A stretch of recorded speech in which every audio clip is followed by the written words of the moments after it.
আসসালামু আলাইকুম রহমতুল্লাহি ওয়া বারাকাতুহু।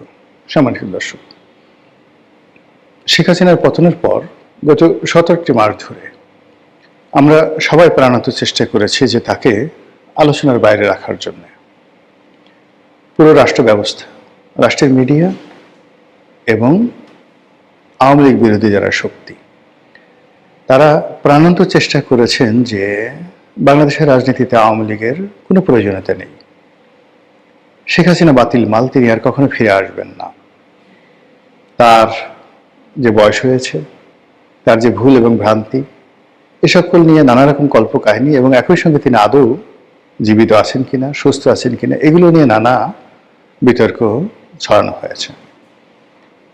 অবাক করার বিষয় হলো যে যখনই শেখ হাসিনাকে নিয়ে খুব বিতর্ক হয়েছে, তার অস্তিত্ব, তার অবস্থানকে অগুরুত্বপূর্ণ প্রমাণ করার চেষ্টা করেছে, অমনি তিনি বা তার দল এমন কতগুলো কাজ করেছেন যার ফলে অন্তত 15 দিন ধরে বাংলাদেশে ইয়া হাসিনা ওয়া হাসিনা, ইয়া আওয়ামী লীগ ওয়া আওয়ামী লীগ।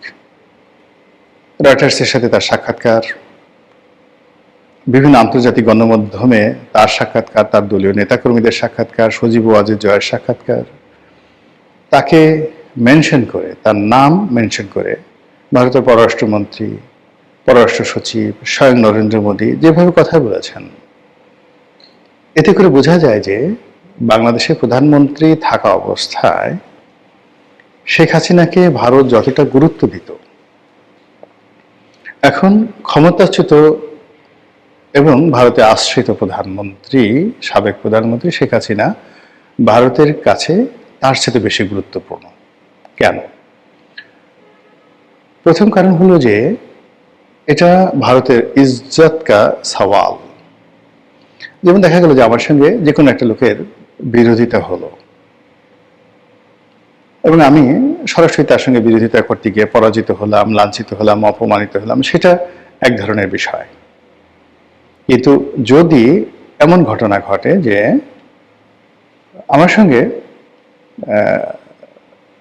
কারো বিরোধিতা আছে, সেখানে আমি না গিয়ে আমার সন্তানকে পাঠালাম, আমার প্রতিনিধিকে পাঠালাম এবং সেখানে আমার সেই প্রতিনিধির সঙ্গে খারাপ আচরণ করা হলো, সেক্ষেত্রে যুদ্ধ বেঁধে যাওয়ার মতো ঘটনা ঘটে।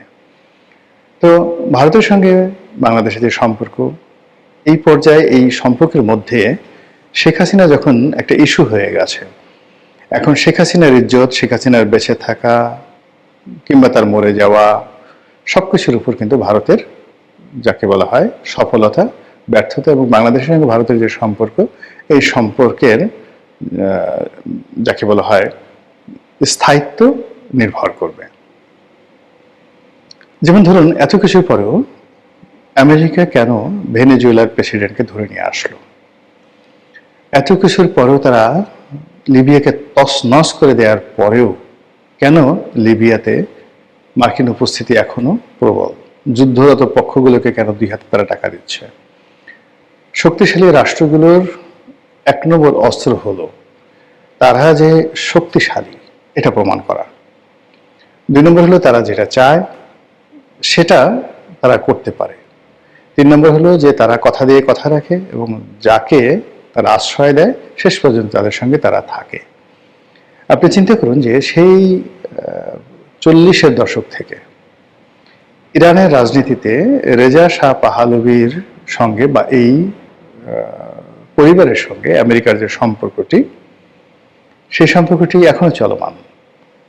যে রেজা শাহ পাহলভিকে হটিয়ে ইরানে বিপ্লব ঘটানো হয়েছিল, সেই রেজা শাহ পাহলভির বাবার সঙ্গে তাদের সম্পর্ক ছিল।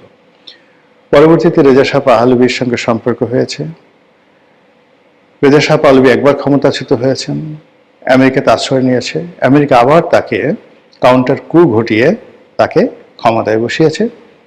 এরপর দীর্ঘকাল তিনি ক্ষমতায় ছিলেন। 1979 সালে তিনি আবার ক্ষমতাচ্যুত হন, তার পরিবারকে আশ্রয় দেয় এবং তার সন্তান রেজা শাহ পাহলভির সন্তানকে আবার ক্ষমতায় বসানোর জন্য বিলিয়ন বিলিয়ন ডলার আমেরিকা খরচ করছে। এটাই হলো সাম্রাজ্যবাদী শক্তির একটা ইতিহাস। অতীতের একটা খুব বিখ্যাত ঘটনা বলি। যেমন ভারতের সম্রাট বাবরের পুত্র হুমায়ুন তিনি শের শাহের কাছে পরাজিত হয়ে পারস্যে আশ্রয় গ্রহণ করলেন। পারস্যের সঙ্গে কিন্তু তখনও ভারতের ওইরকম কোনো বন্ধুত্ব বা এরকম স্বার্থ ছিল না। একসময় পারস্যের নাদির শাহ পরবর্তীতে বাংলাদেশ মানে ভারত আক্রমণ করে তিনি এখান থেকে সেই ময়ূরসিংহাসন নিয়ে গিয়েছিলেন, সেটা পরের ব্যাপার। কিন্তু ওই যে মুঘল জমানার ওই সময়টাতে দিল্লির সঙ্গে আসলে পারস্যের কোনো সম্পর্ক ছিল না।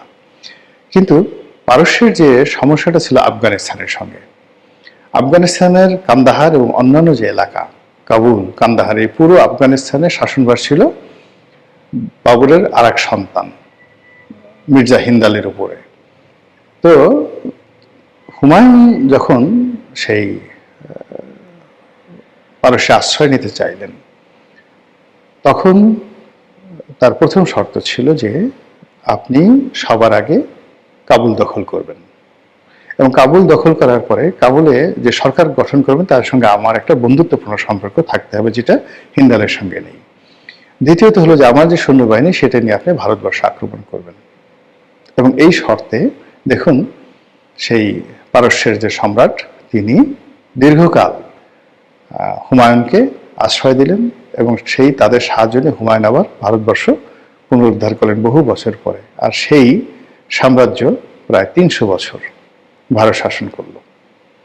তো এই হলো সাম্রাজ্যবাদী শক্তিদের একটা যাকে বলা হয় ইতিহাস।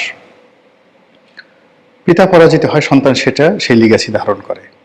এক রাজা মানে যেমন পারস্য সম্রাট দারায়ুস, সাইরাস। তো সাইরাস ব্যাবিলন সম্পর্কে যে সিদ্ধান্ত নিয়েছিলেন, তারপর গ্রিস সম্পর্কে যে সিদ্ধান্ত নিয়েছিলেন, পরবর্তীতে তার উত্তরসূরি, তার আত্মীয় এবং মেয়ের জামাই দারায়ুস, তিনি সেই যুদ্ধগুলো চালিয়ে নিয়ে গেলেন, কিন্তু তিনি পারেননি। পরবর্তীতে তার ছেলে জার্কশেস তিনি সেটা সফল হলেন। তো এইভাবে আসলে পররাষ্ট্র নীতিগুলো, সাম্রাজ্যবাদী শক্তিগুলোর যে ধারাবাহিকতা কাউকে সমর্থন করার, সেটা থেকে যায়। তো ভারত যেহেতু এখন এই এশিয়াতে একটা সাম্রাজ্যবাদী শক্তি, সেই সাম্রাজ্যবাদী শক্তি শেখ হাসিনাকে আশ্রয় দিয়েছে বুঝে শুনে এবং চিন্তা ভাবনা করে। আর এখন তাকে যেভাবে তারা আশ্রয় দিয়েছে, যেভাবে তারা প্রোটোকল দিচ্ছে, যেভাবে তার পিছনে বিনিয়োগ করছে, এটা কেবলমাত্র শেখ হাসিনাতে থেমে থাকবে না। এটি আওয়ামী লীগের অন্যান্য নেতা, আওয়ামী লীগের সংগঠন, শেখ হাসিনার পরবর্তী বংশধর সবার প্রতি এই জিনিসটা চলতে থাকবে যতদিন পর্যন্ত বাংলাদেশে তাদের স্বার্থ থাকবে, সংশ্লিষ্ট থাকবে। তারা কোনো অবস্থাতেই তাদের এই আশীর্বাদ, আওয়ামী লীগের উপর থেকে আশীর্বাদ তারা তুলে নেবে না। উদাহরণ হিসেবে জাতীয় পার্টির কথা চিন্তা করেন। বাংলাদেশে যারা ভারতের সঙ্গে আসলে ট্রাস্ট দিয়ে একটা বন্ধুত্বপূর্ণ সম্পর্ক গড়তে পেরেছিলেন, তাদের মধ্যে এক নম্বর ছিলেন হোসেন মোহাম্মদ এরশাদ। তো ভারত যখন দেখলো যে হোসেন মোহাম্মদ এরশাদকে আসলে ক্ষমতায় রাখা যাচ্ছে না, কিন্তু তারা কিন্তু হোসেন মোহাম্মদ এরশাদকে ছেড়ে দেয়নি, এবং 1991-এ তারা মানে বিএনপি সরকারের সাথে প্রাণান্ত চেষ্টা করেছে হোসেন মোহাম্মদ এরশাদকে একটা রিল্যাক্স দেওয়ার জন্য। তো ব্যক্তি হোসেন মোহাম্মদ এরশাদের প্রতি বেগম জিয়ার একটা ক্ষোভ ছিল, ক্রোধ ছিল, এই কারণে তাকে কারামুক্ত করা যায়নি।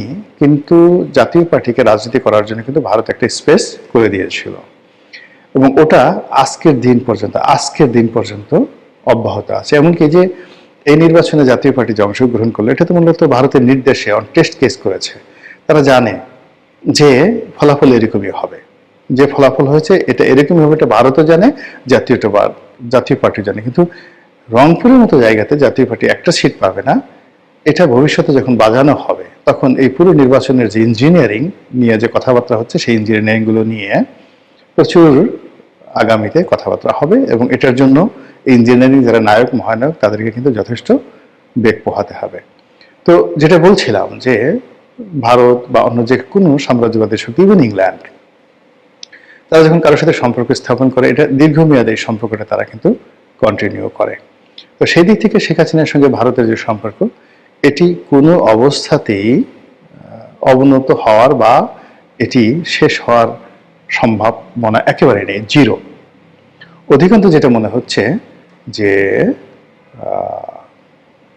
আগামীতে যারাই রাজনীতি করবেন, সেটা জামাত করুক, বিএনপি করুক, তারা যদি ভারতের সাথে সম্পর্ক স্থাপন করতে চায়, সেই সম্পর্কের ক্ষেত্রে প্রিকন্ডিশন হবে আওয়ামী লীগকে রাজনীতির পুনর্বাসিত করা এবং শেখ হাসিনার ব্যাপারে যতটা সম্ভব লিবারেল হওয়া।